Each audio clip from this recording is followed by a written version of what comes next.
What's up guys, we're back with the final Peacekeeper video, and with that also means the next hero needs to be voted on. So go look at the pinned comment, the description, or the community page of my channel, go vote in the poll. It will only be open for a week or so, or really however long I feel like, so you better go vote quickly. In today's video, we'll be looking at Peacekeeper's armor choices. Now, when looking at her armor, I do want to focus on the protective capabilities, but there is an overall theme that I'd like to look at as well. For starters, when we talked about her weapons in the first two videos, we have to understand that the rapier was a duelist weapon, and with that, it's relatively considered in a civilian context. So when it comes to her clothing, I want to also look at it not just from a protection point of view, but also a civilian one as well.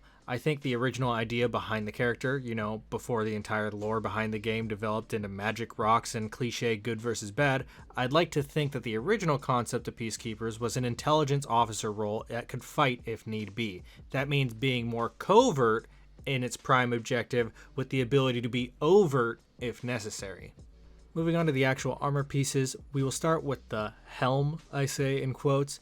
Now, I believe I've said that Peacekeeper actually has a full helmet underneath the hood, but I was clearly misinformed. As you can see, the mask of sorts does not actually protect the top of the head. I checked most of the helmet options and they look relatively all the same. In fact, you can notice that it's not a full helmet from the front because you can usually see the mask terminate sharply on the sides and go upwards instead of following the circumference of the head. So what does this mean? Well, unfortunately, I don't think this mask concept would provide much protection. The top of the head is much more important than your face. That's why helmets evolved from top of the head protection, then adding face protection on top of that, not the other way around. You could argue that it at least provide concealment to protect your identity, but we'll see less suspicious options that provide the same effect later on. Overall, none of these helmet mask hybrids provide more utility than just going with a dedicated helmet or a dedicated mask. So for the sake of conversation, any helmet mask hybrids are going to be referred to as helmets and will be treated as such. Mostly because if we were to judge it as is, then I would also have to say that all the mask helmets would be impractical and then we couldn't talk about them. Now, when looking at the helmet options, there are quite a few that I would consider decent. Most of them, if fully encompassing your entire head, would provide adequate protection. Because there are so many that are passing, I want to just quickly focus on some that are quite bad before we look at some of the better ones. For starters, we have the Achenar Helm, and this one in my opinion doesn't just provide little to no protection, it is also a danger to the user. Why, you might ask? Well, in a scenario where she would be fighting another Peacekeeper, which I assume would be likely within her kind of work, that means she'll be facing an opponent who incorporates stabbing into their fighting style. So, if this is the case, why would she wear a helmet that has a massive sword-width gaps across the entire face of the helmet? She's basically asking to get stabbed through these gaps like a knife through a fork. Next, we have the Realism helm, and I would argue the same thing for this one. It's essentially the same as the last helmet, but the slots have been rotated. This might not be as bad as the last one, but there are way too many openings. I understand that they are trying to do in this concept, but it weakens the integrity of the entire face of the helmet and also allows for more glancing blows to accidentally make their way in. Now to look at some good helmet options, we have my personal favorite, the Sheena helm. Now it is quite obvious that it is mimicking that of a Great Helm, but besides the fact that the Great Helm is such an iconic helmet, it also provides a considerable amount of protection. In this instance, she also has a cross-shaped ventilation ports, which would be very in character for a Great Helm, and there appears to be more than enough for breathing while also having enough to maintain the helmet's structural integrity. Overall, if she was forced to go from a covert mission and quickly had to throw on some armor in preparation for a battle, I would say that this is a pretty good option. Next, we are looking at the Chimera Textrix helm, and not the Fresca helm because the Fresca helm looks gross. As we can see in this one, she has adequate protection with enough openings that she can breathe, but the openings are not large enough to fit a sword blade through. Could there be more protection? Maybe, but I'm also trying to put this in a context that when she is out and about gathering intelligence, she's probably not wearing a helmet. She probably needs a lightweight helmet that she can carry with her that she can deploy when she enters combat. This kind of helmet would probably suit her needs best if she ever had to find herself needing it. Now before we continue looking at her head options, I just want to talk about hoods, more specifically their use in concealment and also their use in everyday life. For a long time, hoods have been used to give their user shade, provide protection from inclement weather, and in some cases just be a fashion trend for the time. In this specific scenario, we have something that looks like that. Ignoring the fact that most of these hoods are beaten to shit and look like potato sacks thrown on a PK's head, there are some very interesting design choices that were made. For example, the Iseldis helm and the Pandora helm, and also some other ones that are too much work to put on screen right now, have hoods that have lyre pipes on them, which were common fashion for the late medieval era. This type of hood was so common, in fact, that it led to another type of fashion trend that used this type of hood as a foundation, like the chaperone, which was essentially this hood turned inside out to be used as a hat.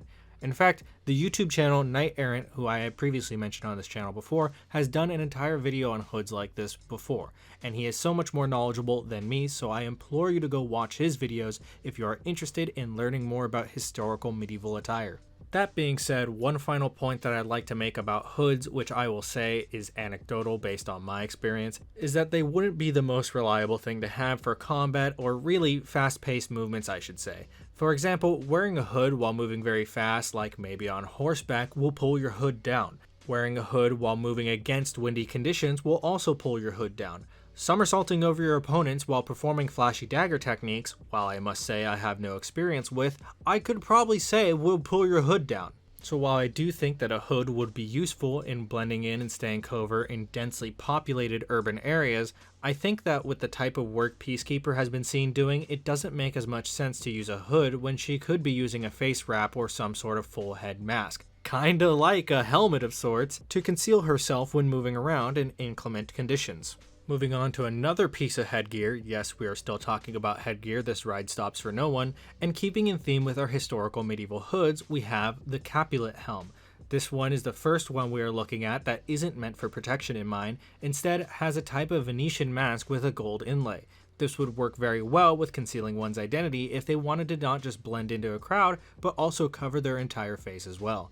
My only issue is that both hood and the mask are so ostentatious that it would bring more attention to them than it would have them blend in. Speaking of the hood though, it does look very good, and it is one of the only other lyre pipe hoods that isn't beat to shit. Next, we have the previous hood's ugly cousin, the Tisiphone helm. Considering the black mask was called the Capulet helm, this was a huge missed opportunity to call this one the Montague helm. Anyways, this one is definitely less flamboyant than the last one considering the lack of gold inlays, but instead trades out the gold for what looks like some sort of silver inlay and also a giant screaming Medusa on the back of the hood. All in all, I'd rather keep the cool black mask and lyre pipe rather than a tattered hood with a giant Medusa head on it, but that's just me. Next, we can look at the headgears that show Peacekeeper's face, and honestly, they're all pretty good, so I want to focus on the ones that are either relatively good or bad, that way I can move on and stop talking about hoods. Starting with some of the bad ones, we have the Illuminated Sorrow helm. This one is interesting because on the surface it looks fine. I mean, the completely gold hood is a bit gaudy, but apparently in this universe there are only tattered hoods that look like burlap sacks, or completely zealous gold inlay hoods that could only cause onlookers to notice you from 200 meters away. What really gets me about this hood though is the ponytail has been pulled through the hood. As someone with somewhat long hair, I can kinda understand that it gets a little bit annoying to have to deal with your hair when wearing some sort of hat or hood, but I'd never go as far as to do this. Like, this isn't even done in the modern day and age. What is this fix? It's really a non-issue that tries to solve, in which it causes you to stand out more in return. Probably something that an intelligence officer doesn't want. Next, we have the Weeping Effigy helm, and this one is pretty cool looking in my opinion, but it's not really practical. This would be kinda cool with a helmet underneath, but with just a hood and an open face, it doesn't really make sense. It seems like it's not committed to going fully covert or overt. More so, it doesn't really accomplish the same goal that a male coif would, in which a male coif is supposed to wrap around the entire user's head and chin, protecting the user's throat by snugly fitting to the entire head, only exposing the face. As you can see here, the entire neck is essentially exposed, and with that comes all the major arteries exposed. I don't think I need to pull out my artery chart again to explain why getting stabbed in the neck is a bad idea. Finally, thank God, we'll be talking about the last piece of headgear. That is the Thorn Casket helm, and I think that this is the most covert piece of headgear that you could wear. It does have some small gold inlays, but for the most part it looks like a normal piece of clothing, albeit a very posh and higher class of clothing. Her hairstyle also covers half her face, which although may be annoying for her, would provide extra concealment that could possibly prevent others from identifying her. Now normally I'd spend a lot of time going through most of the chest pieces like how I did with the headgear. The issue is that most of the chest pieces suck. There really isn't much historical context that I can add to these outfits, so then it just comes down to what is the best overt and covert gear that she can use. Well, to make it really easy for vanilla game pieces, they all suck at everything. Like, sure, they all look tattered and gross, so maybe she'll pass herself off as the filthiest peasant possible, but then she's wearing full metal greaves with leather riding boots, and she has a plaque belt with a bunch of utilities on it. So obviously she's on a mission to do something. So then why not wear at least a chainmail hauberk, or at the very least some sort of gambeson?